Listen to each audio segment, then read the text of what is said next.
आज के समय में ऐसे बहुत से लोग हैं जो ये सोचकर दुखी होते रहते हैं कि मेरे पास कुछ नहीं है, मैं तो इस धरती पर बोझ हूँ। भगवान ने सभी लोगों को सब कुछ दिया है, लेकिन मुझे ही क्यों गरीब बना दिया। काश मैं भी औरों की तरह होता, मेरे पास भी सब कुछ होता। लोग ये बातें बोल बोल कर भगवान को ही दोषी ठहराते हैं। ये नहीं सोचते कि भगवान ने जो मुझे दिया है मैं उसी में संतोष करूं। लोग इन्हीं बातों को सोच सोच कर अपना विश्वास खो लेते हैं और अंदर से टूट जाते हैं। इसी बात को महात्मा बुद्ध जी ने एक कहानी में बताया है। ये सुनकर आपका रोम रोम खिल उठेगा। इससे पहले कि आप कहानी में खो जाएं, अगर आप हमारे चैनल पर नए हैं तो चैनल को सब्सक्राइब कर लें और घंटी के बटन को ज़रूर दबा दें। चलो कहानी शुरू करते हैं। एक बार महात्मा बुद्ध एक गांव में अपने शिष्यों सहित पेड़ की छांव में बैठे थे। आसपास के गांव के बहुत से लोग अपनी अपनी मानसिक परेशानियां लेकर महात्मा बुद्ध के पास आ रहे थे। महात्मा बुद्ध उन सब की मानसिक परेशानियों का समाधान कर देते। सब लोग खुशी खुशी अपनी समस्याओं का समाधान पाकर वहां से लौट रहे थे। वहीं से कुछ दूर पर बैठा एक दुखी भिखारी खुद की किस्मत को कोसता हुआ बुद्ध के पास जाने वाले लोगों को देखकर ये सोचने लगा कि अभी कुछ देर पहले तो ये लोग दुखी मन से मुंह लटकाए उन महात्मा के पास गए थे और अब इतना खुश होकर कैसे वापस लौट रहे हैं। आखिर माजरा क्या है? जरा मैं भी तो जाकर देखूं कि वो महात्मा ऐसा कौन सा खजाना बांट रहा है इन लोगों को, जो इनके चेहरे पर खुशी से लाल हो गए हैं और मज़े कर रहे हैं।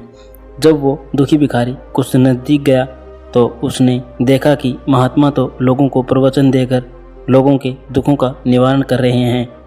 ये देखकर भिखारी के मन में भी तीव्र इच्छा हुई कि क्यों न मैं भी अपना दुख इन महात्मा को बता दूं। मुझे भी अपने दुख का समाधान अवश्य मिलेगा।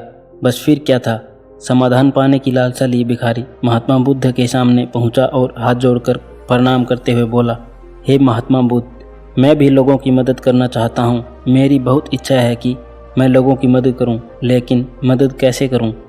मैं तो बहुत गरीब हूँ, ना तो मेरे पास धन है, ना ही कोई वस्तु जिससे कि मैं किसी की मदद कर सकूं। मैं चाहकर भी किसी की मदद नहीं कर सकता। मुझे भगवान ने इतना गरीब क्यों बनाया है? हे महात्मा, मुझ पर कुछ कृपा करो। इतना बोलते हुए भिखारी रोने लगा। महात्मा बुद्ध बोले, तुम बहुत अज्ञानी हो, क्योंकि तुम अब तक इस भ्रम में जी रहे हो कि तुम्हारे पास कुछ नहीं है, जबकि दूसरों को कुछ देने के लिए तुम्हारे पास बहुत कुछ है।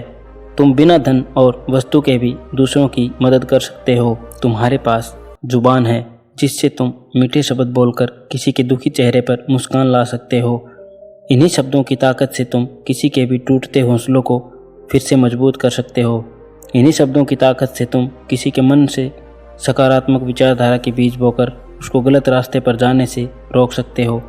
तुम्हारे पास 2 हाथ हैं जिससे तुम किसी भी कमज़ोर और लाचार की मदद कर सकते हो। तुम्हारे पास 2 आँखें हैं जिससे तुम किसी अंधे को रास्ता दिखा सकते हो। तुम किसी के लिए दुआ कर सकते हो सकता है तुम्हारी दुआ से किसी के बिगड़े काम फिर से बन जाएं। तुम किसी के अच्छी सेहत की कामना कर सकते हो, लेकिन अज्ञानतावश तुम अब तक इस बात को समझ ही नहीं पाए और इस भ्रम में अब तक जीते रहे कि तुम्हारे पास मदद करने के लिए कुछ नहीं है।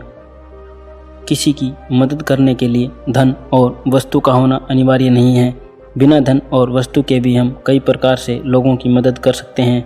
महात्मा बुद्ध के ज्ञान भरे इन सुंदर वचनों को सुन भिखारी के चेहरे पर मुस्कान आ गई और वह खुशी खुशी से झूमता हुआ वहां से चला गया और खुशी खुशी वहां से चला जाकर अपना जीवन व्यतीत करने लगा। इस कहानी से हमें यही सीख मिलती है कि जो हमें भगवान ने दिया है उसी में संतोष करना सीखो और बिना किसी मतलब के लोगों की मदद करो और देखो आपको अपने आप पर कितना गर्व होगा और मन को कितनी शांति मिलेगी और आपको परम सुख की प्राप्ति होगी।